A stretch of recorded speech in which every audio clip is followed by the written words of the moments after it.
안녕하세요. 오늘도 사연 살롱을 찾아주셔서 감사합니다. 서울에 사는 40대 여성이에요. 그거 아세요?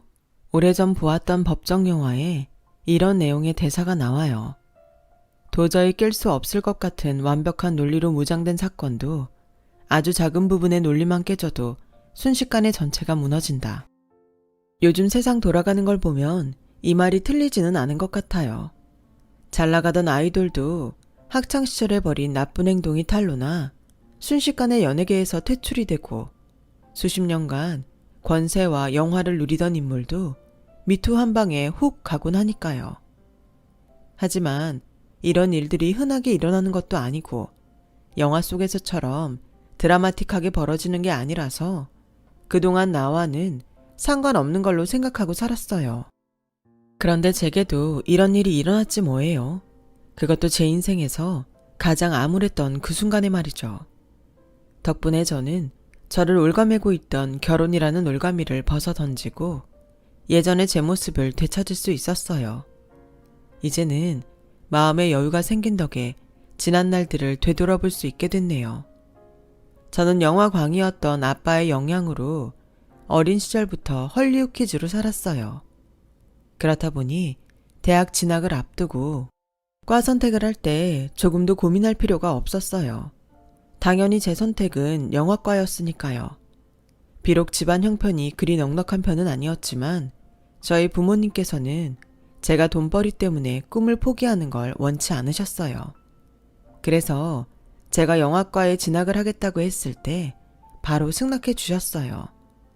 친척들은 그런 저를 보고 이기적인 기집애라고 그러더군요. 특히 저희 이모가요. 얘, 넌 생각이 있는 애니 없는 애니? 영화과 나와서 뭘 하겠다고 그런 과에 들어가? 설마 네가 영화감독이라도 될 거라고 생각하는 거야? 그런 거냐고 기집애야. 아무리 철이 없어도 그렇지. 니네 형편 네가 더 잘 알면서 그런 돈지랄을 왜 하겠다는 거냐고. 쓸데없는 생각 말고 교대 들어가서 초등학교 선생을 하든 영문과 나와 영어 선생을 하든 돈 되는 과에 들어가란 말이야. 내 말 알아들어? 지금껏 제 인생에 1도 도움이 안 됐던 이모는 자기 멋대로 제 진로를 결정하곤 자기 뜻에 따르라고 강요했어요. 이모는 왜 내 적성은 생각 않고 이모 마음대로 내 인생을 결정해? 이모가 나 대신 내 인생을 살아줄 거 아니잖아. 그렇게 학교 선생이 좋으면 이모가 하지 그랬어. 왜 선생 노릇엔 관심도 없는 나한테 강요하고 그래? 네 엄마 고생하고 사는 게 불쌍해서 그러지. 넌 엄마가 식당 일하는 거 불쌍하지도 않니? 허구한 날 허리 한번 못 펴고 남의 가게 주방에 틀어박혀서 밥하고 설거지하는 거 안 불쌍하냐고. 적어도 자식이라면 얼른 돈 벌어서 집안 살림에 도움이 되겠다는 생각부터 해야 할 거 아니냐고. 네 아빠를 봐. 젊었을 때 영화감독 되겠다고 영화판에서 굴러다니다가 나이 먹고 받아주는 데 없으니까 그 나이에 아파트 경비하고 있잖아. 너도 네 아빠처럼 살 거니? 그런 거냐고 이 기집애야. 이모가 영화과에 가겠다는 저를 극구 말렸던 건 저 이전에 저희 아빠의 실패를 경험했기 때문이었어요. 그로 인해 자기 언니가 힘겨운 삶을 살게 됐다고 생각했거든요. 그 사실을 알기에 저는 약속을 했어요. 대학에 들어간 순간부터는 죽이 되든 밥이 되든 학비는 부모님 도움 없이 내 힘으로 해결하겠다고요. 그리고 꿈을 쫓더라도 내 밥벌이는 하면서 쫓겠다고 말이죠. 그렇게 들어간 대학에서 저는 인생의 황금기를 보냈어요. 저와 뜻이 맞는 사람들과 함께 원 없이 영화를 찍으며 살았으니까요. 학비 마련을 위해 장학금 사수는 물론 호프 알바부터 방청 알바, 영화 엑스트라 등 각종 업계를 넘나들며 돈 주는 곳이면 어디든 달려갔어요. 종종 공모전도 노리고 영화과 지망생 과외도 맡아 했고요. 쉴 틈 없이 빡빡하게 채워진 스케줄로 대학 4년을 보냈지만 한 번도 힘들어 못 해먹겠다는 생각을 했던 적이 없을 정도로 행복했어요. 무엇보다 영화 동아리 친구들과 어울려 다니며 단편 영화를 찍어댔던 순간은 제 인생에서 가장 치열하고 빛났던 순간이었어요. 그리고 그 동아리에서 지금의 남편도 만나게 되었고요. 남편은 사진과 복학생으로 저보다 3살 많았는데 당시 저희 동아리에서 촬영을 맡던 친구가 입대를 하면서 빈자리에 영입한 사람이었어요. 당시만 해도 디지털 카메라가 아닌 아날로그 필름 카메라로 영화를 찍던 시절이라 카메라를 잘 다루던 사진과 학생이던 남편은 동아리에서 정말 귀중한 팀원이었어요. 게다가 저와는 영화 취향도 비슷해서 우리는 늘 붙어 다녔고 그렇게 CC를 거쳐 결혼까지 이르게 된 셈이었죠. 가정 형편이 넉넉치 않았던 저와 달리 남편은 집이 꽤 부유했어요. 아버님이 강남에서 부동산 관련 사업을 하고 계셨거든요. 몇 년 뒤 헐값에 사들인 연예 기획사로 본격적으로 그쪽 일에 뛰어들기 전까지는 말이에요. 만원버스나 출퇴근길 지하철 경험을 해본 적이 없는 남편은 20대 초반 나이에 그랜저를 끌고 다닐 정도였고 덕분에 서울 변두리 지역에 살고 있던 저는 남편 차를 자주 얻어 탈 수 있었어요. 당시 저는 월 100만 원만 벌 수 있다면 영화판에 뼈를 묻겠다 생각할 정도로 영화에 미쳐 있었어요. 하지만 남편은 영화가 아닌 다른 데에 관심이 있었던 거더라고요. 물론 한참 후에야 알게 된 거였지만요. 졸업을 앞둔 어느 날 남편은 자기 아빠가 IMF로 도산 위기에 처한 연예 기획사를 인수했다며 거기서 같이 일해보지 않겠냐고 했어요. 영화사도 아니고 연예 기획사에서 내가 뭘 하겠냐고 단칼에 거절했죠. 그랬더니 남편이 그러더군요. 영화는 취미로 하고 넌 내 인생을 살아야지. 언제까지 꿈만 쫓을 거야. 그 말에 배신감이 들었어요. 그동안 나와 같은 곳을 보고 있다고 생각했던 사람이 나와 전혀 다른 곳을 바라보고 있었다는 것도 충격인데 내 꿈을 조롱하고 부정하니 정말 용서가 안 되더라고요. 그래서 우리가 더는 함께할 수 없다는 결론에 이르렀고 그날부터 남편과 연락을 끊었어요. 사귄 적도 없는 그저 남사친 여사친 관계였지만 늘 붙어 다니다가 따로 떨어져 혼자 다니려니 순간순간 외로움이 느껴지더군요. 하지만 되돌릴 수는 없었죠. 졸업 후 영화사에 들어간 저는 수년간 남자들 틈에서 살아남기 위해 안간힘을 썼지만 좀처럼 이쁜 기회는 제게 돌아오지 않았어요. 다음번엔 꼭 밀어주겠다며 저를 자기 영화의 조연출로 부려먹던 선배들은 영화가 끝나면 다들 하나같이 연락을 끊었어요. 그리곤 차기작을 준비할 때 뻔뻔스럽게도 다시 연락을 하더군요. 그런 야비하고 이기적인 모습을 보며 영화판의 환멸을 느낄 즈음 남편이 제게 찾아왔어요. 저희과 선후배들을 통해 제 상황을 전해 듣고 있었다며 이제 그만 거기서 나오라고 하더군요. 그놈들은 널 키워줄 마음도 없어. 그저 내 열정을 이용해서 착취할 생각뿐이라고. 그러니까 더 이용당하지 말고 나와. 거기 아니면 영화 못 만드냐? 나와서도 네가 찍고 싶은 영화 실컷 찍고 쓰고 싶은 시나리오도 실컷 쓸 수 있게 내가 도와줄게. 네 뒷바라지는 내가 할 테니까 그냥 나한테 오라고. 내가 너 하나쯤 먹여 살릴 수 있다고. 남편은 연애 과정도 건너뛰고 얼떨결에 제게 청혼부터 해버렸어요. 이미 엎질러진 물인데 이제 와서 뭘 더 감추겠니? 솔직히 말할게. 나 영화 동아리에 들어간 거 영화가 좋아서 그랬던 거 아니야. 네가 있어서 들어간 거야. 너한테 환심 사려고 로드쇼며 스크린 같은 영화 잡지에 나오는 영화들 달달 외워가며 다 챙겨보고 영화에 관심 있는 척 거짓말했어. 너랑 같이 있고 싶어서. 남편의 그 말은 제게 있어서 영화 식스센스보다 더한 반전이었어요. 나보다 더 영화에 열의를 가지고 있던 사람이 영화엔 관심도 없었다니. 그러면서도 한편으로는 내가 뭐라고 나 때문에 그 오랜 시간을 관심도 없는 거에 시간과 열정을 쏟았을까 생각하니 고맙고 미안했어요. 오빠, 마음은 고마워. 하지만 난 남이 읽어놓은 인생에 무임승차하고 싶은 생각은 없어. 영화사를 나오더라도 난 내 힘으로 직장을 구할 거고 내가 번 돈으로 먹고 살 거야. 그러니까 오빠는 그냥 나랑 연애하자. 결혼 말고 연애부터 시작하자고. 그렇게 우리는 헤어진 지 4년 만에 다시 만나게 되었고 이번엔 남사친 여사친이 아닌 연인이 되었어요. 영화사를 나온 저는 동기가 하는 학원에 나가 영화과와 극작과를 준비하는 학생들을 가르치기 시작했고 틈틈이 동아리 선후배들과 만나 단편 영화를 찍었어요. 제작비 마련이 힘들었기에 각자 주머니를 털어 장비를 빌리고 집에서 싸온 도시락을 먹는 초라한 현장이었지만 가슴에 품은 꿈만은 할리우드 블록버스터급이었어요. 시대가 변해서 필름 카메라가 아닌 디지털 카메라로 영화를 찍기 시작하면서 조금 더 손쉽게 촬영하고 후반 작업까지 할 수 있게 됐어요. 그렇게 찍은 영화는 남편이 아버님 회사 옥상을 빌려줘서 그곳에서 야외 상영회를 하곤 했어요. 관람료는 무료였지만 객석을 채운 건 저와 스태프들 그리고 지인들이 대부분이었지만 말이에요. 시간이 지나면서 함께 영화를 만들던 친구들은 하나씩 떨어져 나갔어요.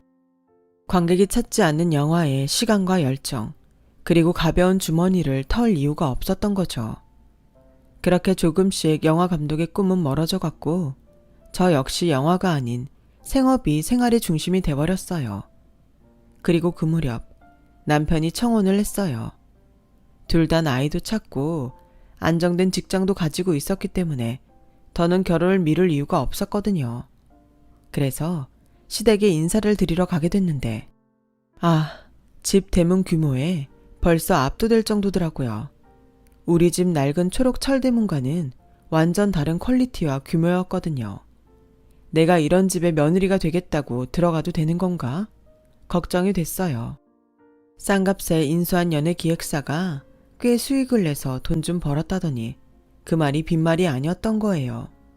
집만 봐서는 대기업 회장집이라고 해도 믿을 정도더라고요. 남편을 따라 집 안에 들어가 보니 내부 규모도 장난이 아니었어요. 거실에서 야호를 외치면 정말 메아리 칠 것 같은 수준이었거든요.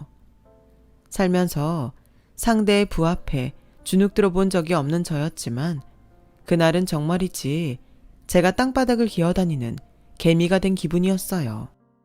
시부모님은 딱히 저를 반기지도 내치려 하지도 않는 분위기였어요. 제가 거실 소파에 앉고도 몇 분간 침묵이 흘렀어요. 아버님은 생각에 잠기신 건지 아니면 말조차 하고 싶지 않으신 건지 입을 꾹 다물고 계셨거든요. 보다 못한 남편이 나서서 제 자랑을 늘어놓기 시작했어요. 유명 영화사에서 일하다 현재는 대입 전문 입시학원에서 아이들을 가르치고 있다고 말이죠. 한참 얘기를 듣고만 계시던 아버님은 저를 빤히 보시며 그러셨어요. 영화과를 나왔다고? 대표작은 있고? 상업영화로는 입봉을 못했습니다. 단편영화 작업을 주로 했습니다. 그걸로 그림이 되겠어? 간판이 있어야 뭐라도 맡기지. 그러자 남편이 해외 단편영화제에서 수상한 적이 있다고 대답했어요. 말이 영화제지 상금도 없고 항공권 지원도 안 돼서 수상 소식을 이메일로 들어야 했던 작은 영화제였죠. 그래, 영화과 졸업에 해외 영화제 수상 경력이라.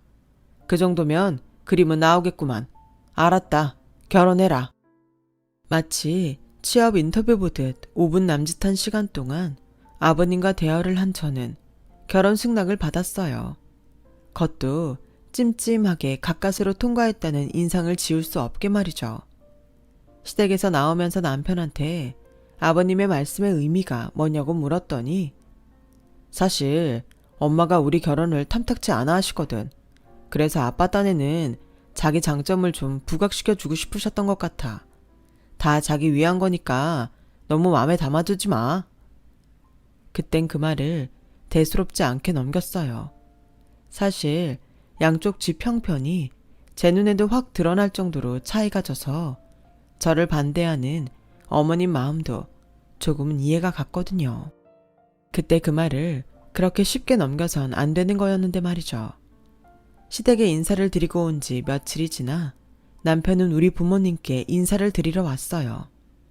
남편 집을 못 봤으면 모를까 엄청나게 삐까뻔쩍한 집을 보고 온 후라 더욱 우리 집이 초라해 보였어요. 하지만 초라한 살림과 다르게 남편을 환대하는 부모님의 마음만은 최고였죠. 아빠는 아들이 없던 터라 내심 제가 빨리 결혼해 사윗감을 데려오길 바랐던 아빠는 연신 한바구음을 지으시며 좋아하셨어요. 그건 엄마도 마찬가지였죠. 끊임없이 먹을 걸 내오시며 사윗감이 먹는 모습을 흐뭇하게 바라보셨거든요.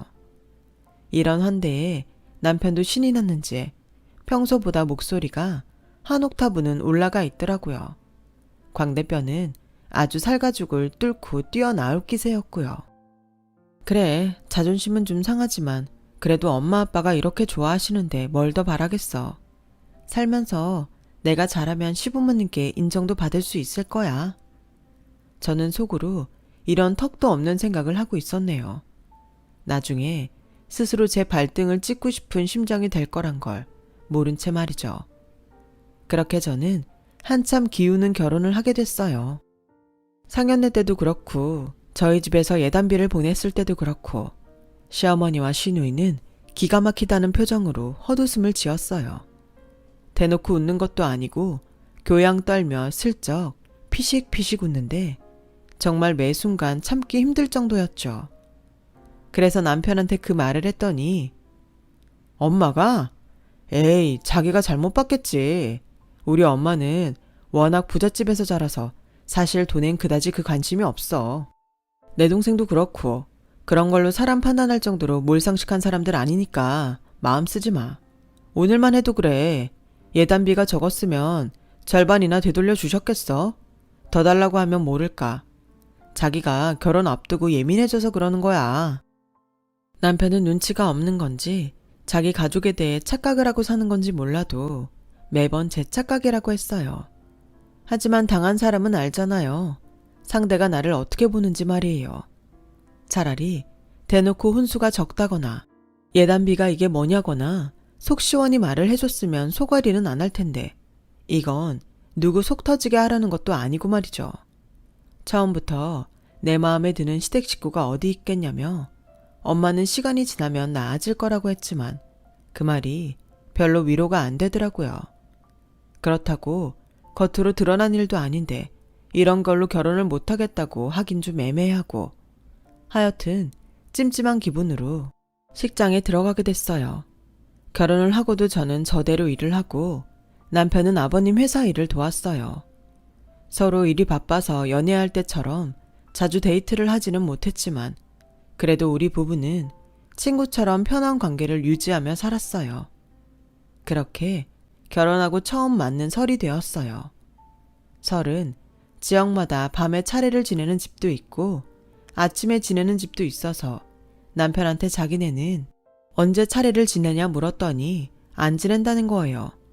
그러니 걱정 말고 설이랑 추석엔 제 친정에서 편히 쉬다 오라나요? 정말 그래도 돼? 그래도 어머님께 여쭤봐야 하지 않을까? 정 불안하면 그러든가.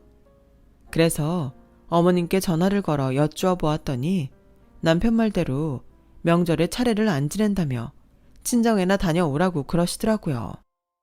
어차피 그 이들 회사 일로 바빠서 집에 없을 테니 괜히 명절이라고 찾아올 거 없다. 나도 친정에 갈 거라 집에 없을 테니. 그 말에 속으로 쾌재를 불렀어요. 기혼 여성들한테 명절 스트레스가 얼마나 큰데 그게 없는 삶이라니 이게 웬 횡재냐 싶었죠. 거기다 남편도 회사에 일이 있다며 자긴 설 전에 미리 장인 장모님을 찾아뵐 테니 설엔 저만 친정에서 쉬다 오라고 그러더라고요. 어떻게 그러냐. 나도 그냥 당일 오전에 인사만 드리고 올게. 에이, 결혼하고 첫 명절인데 어떻게 그러냐? 그럼 내가 더 미안하잖아. 정말 나 친정에서 며칠 있다 와도 돼? 자기만 혼자 집에 두고? 그렇다니까. 어차피 회사 일이 바빠서 퇴근을 할 수 있을지 없을지도 몰라. 연예 기획사한테 명절은 1년 중 가장 바쁜 때니까. 남편 말을 듣고 보니 이해가 갔어요. 우리야 명절에 가족들끼리 모여서 TV도 보고 화투도 치고 놀지만 연예인들은 바쁘게 방송 출연도 하고 여기저기 행사도 뛰니까요. 그걸 총괄하는 회사인데 안 바쁘면 그게 더 이상한 거죠. 그래서 그 후로도 명절엔 마음 놓고 친정에서 보낼 수 있었어요. 명절도 그렇고 시부모님 생신도 따로 뭘 안 하는 집이라서 직장 생활을 하는 저로서는 이보다 좋을 수는 없는 상황이었죠. 시집 와서 집안 행사를 치른 거라곤 시누이 결혼식 정도였어요. 그나마도 상견례도 안 하고 바로 식을 올리는 바람에 결혼식 당일에만 식장에 가서 얼굴 보고 끝이었죠. 이렇게 편하게 결혼 생활을 해도 되나 싶을 정도였어요. 결혼 전에는 저를 탐탁지 않아 하는 시어머니와 시누이 때문에 마음고생을 하긴 했지만 오히려 결혼 후에는 얼굴 볼 일도 별로 없어서 서운할 일도 없었어요. 시간은 흘러 어머님 생신이 돌아왔어요. 이번에는 생신상을 차려드리고 싶은 마음에 남편을 시켜 어머님께 미리 올해는 생신 때 따로 지인들과 약속 잡지 마시라고 제가 생일상 차려드리겠다고 말씀드렸어요. 미리 마트에 들러 한우랑 해산물도 사놓고 홈파티 용품도 사두었죠. 만발의 준비를 하고 생신날 당일 시댁에 들러 상만 차리면 됐어요. 그런데 저를 데리고 시댁에 가기로 한 남편이 3시간 넘도록 연락도 없지 뭐예요. 그래서 전화를 했더니 글쎄, 자기야, 어디야? 음식 준비 다 됐는데 왜 아직 안 와? 빨리 가서 파티 용품도 세팅해야 한단 말이야. 아, 내가 말 안 했나? 어쩌지? 엄마 친구분들이랑 약속 있다고 생신상 차릴 필요 없다고 했거든. 내가 전한다는 걸 깜빡했다. 미안해 자기야. 그리고 나 회사에 일이 좀 생겨서 늦을 것 같아. 미안. 아니, 그런 거면 미리 말이라도 해주던가. 음식 다 해놓고 기다리는데 이제 와서 이러면 어떡해요. 잔뜩 준비한 음식을 보니 열불이 나서 그냥 있을 수가 없더라고요.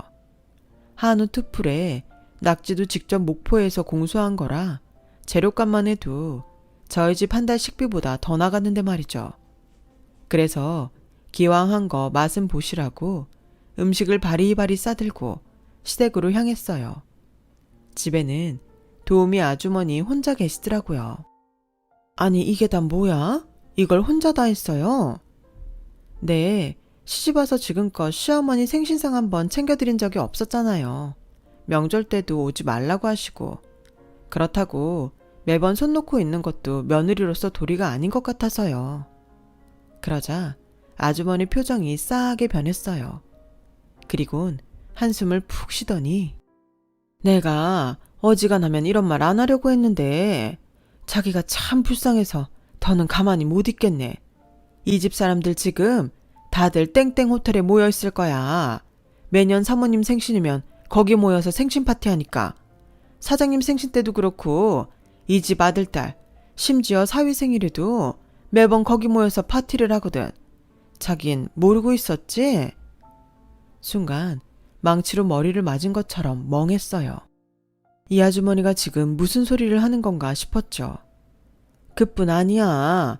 지난 추석에도 사위까지 데리고 괌으로 가족여행으로 갔었어.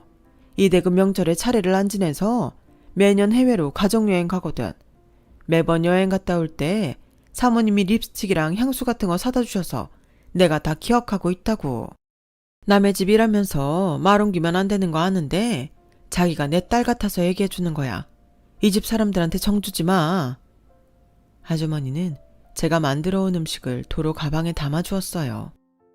이거 놓고 가도 이 집 사모님 성격에 버리면 버렸지 절대 고마워 안 해. 괜히 아깝게 버리지 말고 가져가. 사람이 참 바보 같죠. 생각해보면 하나같이 눈치챌 수 있는 일이었는데 나 좋을 대로 나 편한 대로 믿어버렸으니 말이에요. 아무리 차례를 안 지낸데도 명절에 시댁에 오지 말라는 시부모가 어딨겠어요. 100번 양보해서 명절은 그렇다 쳐도 시부모 생신까지 챙기지 말라고 하는데 그걸 곧이곧대로 믿었더니 제가 참 멍청했죠.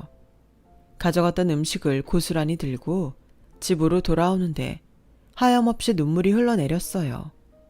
이 집 사람들은 지금껏 나를 가족으로 생각하지 않았구나 하는 생각을 하니 생신상 차리겠다고 혼자 들떠서 장보고 음식을 해댔던 제가 너무 바보처럼 느껴졌어요. 그렇게 한참을 미친 여자처럼 울다가 잠이 들었는데 9시가 넘었더라고요. 막 무거운 몸을 일으키려는데 남편이 현관에 들어서더라고요. 불 꺼진 거실 소파에 앉아있던 저를 발견한 남편은 놀랐는지 소리쳤어요. 아우 깜짝이야. 자기 왜 불도 안 켜고 그러고 있어. 귀신인 줄 알았잖아. 왜? 무슨 일 있었어? 지금껏 저를 감쪽같이 속여놓고는 천연덕스럽게 묻더군요. 다른 사람은 그렇다 쳐도 어떻게 남편이란 인간까지 저를 투명인간 취급을 할 수가 있나. 기가 막혔어요. 무슨 일 있었냐고? 지금 그걸 말이라고 하니? 나만 쏙 빼고 니들 가족끼리 모여서 파티하니까 그렇게 신나디? 이 시간까지 놀다 온 거 보니까 아주 신났던 모양이다. 다른 사람은 그렇다 쳐도 어떻게 자기마저 날 이렇게 비참하게 만들 수 있어. 내가 뭘 그렇게 잘못했다고 나한테 이러는 거냐고. 이럴 거면 왜 나랑 결혼했니? 잘난 집 딸 데려다 살지. 왜 하필 나를 택해서 이렇게 비참하게 만들어. 네가 뭔데 날 이렇게 힘들게 하냐고. 이제야 상황 파악이 된 남편은 제 앞에 무릎을 꿇고 빌었어요.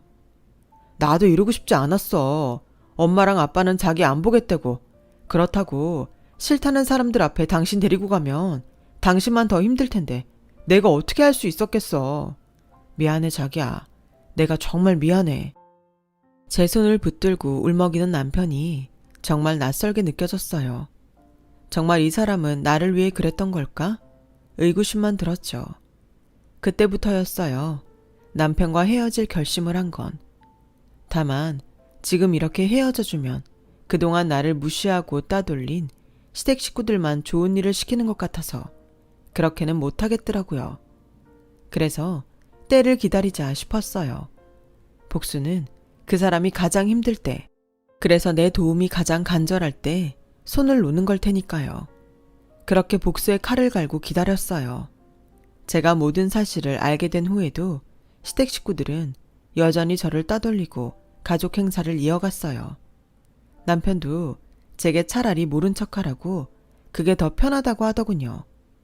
그런데 얼마 뒤 남편 앞으로 이상한 소장이 날아온 거예요. 그런데 글쎄 소장에 제가 아버님이 운영하시는 연예기획사의 사내 이사로 등재돼 있지 뭐예요.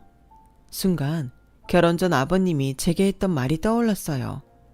제 전공 학과와 해외 영화제 수상 얘기를 들으시곤 그림은 나오겠다며 결혼을 허락해 주시던 그 순간이요. 그래도 확인은 해봐야겠다 싶어서 남편한테 전화를 했더니 투자자들이 회사의 전문성이 떨어진다는 말을 자주 해서 그쪽 계통에 관계된 작업을 해온 저를 사내 이사로 올렸다나요. 자기도 알다시피 애초에 우리 아빠는 연예기획사를 할 생각도 없었잖아. 세입자가 보증금 다 까먹고 밀린 월세도 못 내겠다고 배짱을 부리니까 회사를 뺏어버린 거니까. 다행히 이쪽 일이 돈 되는 일이라 결과적으로는 잘된 일이었지만 툭 하면 전문성이 떨어진다는 둥 말들이 많아서 자기 경력 좀 팔았던 거야. 그렇다고 자기한테 해가 될 일은 하나도 없으니까 걱정 마. 원래 가족끼리 하는 회사는 식구들이 사내 이사 한 자리씩은 맞는 거니까. 저보고 가족이래요. 그 말에 기가 차서 한참을 웃었네요. 내가 자기네 식구들이랑 가족이었어? 가족 행사에도 초대받지 못하는 내가? 지나가는 개가 다 웃겠네. 됐으니까 당장 내 이름 빼줘. 내 허락도 없이 내 이름 쓰지 말라고. 그리고 회사 돈 해먹은 건 당신이랑 당신 식구들인데 왜 내가 싸잡혀서 소송을 당해야 하는데? 내가 왜 그런 꼴을 당해야 하냐고. 그러니까 당장 내 이름 빼. 어떻게 그래. 그냥 이름만 넣은 것 뿐이라고. 자기한테 피해가는 거 없다니까. 그리고 아빠한테 자기 이름 빼달란 말을 내가 어떻게 하냐. 게다가 이번에 투자 못 받으면 회사가 날아갈 판인데 어떻게 아빠한테 그런 소리를 하냐고. 나도 중간에서 힘들단 말이야. 정 그렇게 빠지고 싶다면 좋아. 당신이 직접 아빠한테 빼달라고 말해. 남편은 전화를 끊어버렸어요. 그 길로 저는 시아버지한테 전화를 걸어 사내 이사로 올린 내 이름을 빼달라고 말씀드렸어요. 그랬더니 버럭 소리치시더군요. 그깟 이름 하나 가지고 지금 네가 내 앞에서 유세 떠는 거냐? 천박하고 구질구질한 집구석 출신인 널 내가 받아들였을 땐 그럴 만한 이유가 있었을 거란 생각은 안 해? 가짜는 영화 몇 번 찍은 것도 감독이라고 추켜 세워줬더니 네가 어디서 이름을 빼라 말아야. 이름 빼갈 거면 당장 이혼해. 별것도 아닌 게 어디서 까불어. 먹긴 놈이 성낸다고 잘못은 자신이 해놓고 오히려 저한테 큰 소리더군요. 이 일을 어떻게 처리할까 고민을 하고 있는데 좀 전까지 저한테 일을 떠넘기고 전화를 끊었던 남편이 다시 전화를 했더라고요. 오늘 밤 동문회에 같이 가자고요. 당신 미친 거 아냐? 나한테 소리칠 땐 언제고 나보고 어디를 가자고? 자기야, 잘 들어. 이번에 투자 못 받으면 우리 회사 정말 끝이야. 아빠 집이랑 땅, 심지어 지금 우리가 사는 아파트까지 다 담보로 잡혀서 위험하다고. 오늘 동문회에 정환이도 온대. 자기, 정환이 기억하지? 우리 동아리 멤버였던 녀석 말이야. 자기한테 좋아한다고 고백했다가 거절당하곤 쪽팔리다고 동아리 나간 녀석 말이야. 정환이네 회사에서 우리 회사에 투자할 의향이 있다나 봐. 그러니까 어떻게든 녀석 구워 삶아서 투자 받아내야 돼. 자기가 도와주면 가능할 거야. 이번 투자만 성공하면 내가 반드시 자기 이름 빼줄 테니까 마지막으로 나 한 번만 믿어줘. 응? 남편의 말에 이거다 싶었죠. 그래서 알겠다고 말했어요.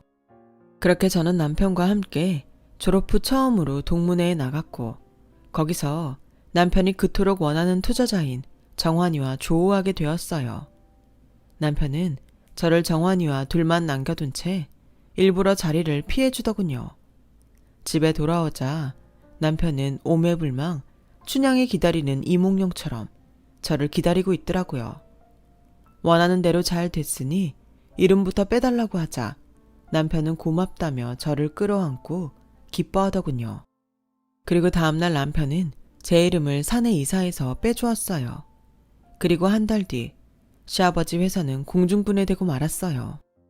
저한테 모든 상황을 들은 정환이가 투자를 철회했거든요.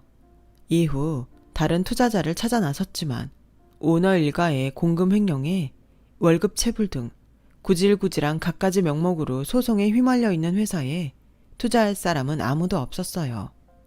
제게 회사 상황을 들은 정환이가 업계에 소문을 내준 것도 한몫했고요. 남편 말대로 저희 시댁은 순식간에 쓰나미에 휩쓸린 것처럼 모든 걸 다 잃었어요. 저희 아파트까지도요. 저는 빨간 딱지가 덕지덕지 붙은 집을 나와 오피스텔을 얻어 살고 있어요. 남편한테는 이혼 서류를 보냈고요. 거기다 제 명의를 함부로 이용한 것에 대해 시아버지와 남편 앞으로 소송까지 걸었어요. 지금까지 저를 투명인간 취급을 해오던 시댁 식구들은 그제야 제가 자기들 눈에도 보였는지 가족끼리 돕고 살아야 하지 않겠냐며 힘들 때 힘이 되어주는 게 가족이라는 멍멍이 소리까지 짓거리며 저를 붙잡으려고 하더군요. 그래서 단칼에 손절하고 돌아섰습니다. 떨어지는 칼날은 잡는 게 아니라는 말을 남긴 채 말이죠. 사람이 사람을 대하면서 저런 식으로 대할 수 있다는 건 또 알게 되었네요. 인생 공부 잘했다 생각하고 저는 또 열심히 살아봐야겠습니다. 지금까지 제 사연을 들어주셔서 감사드려요. 건강하시고 항상 행복하세요. 여러분, 사연 댓글에 응원과 현명한 조언 부탁드려요. 좋아요와 구독은 저에게 큰 힘이 됩니다. 오늘도 좋은 일 가득하세요.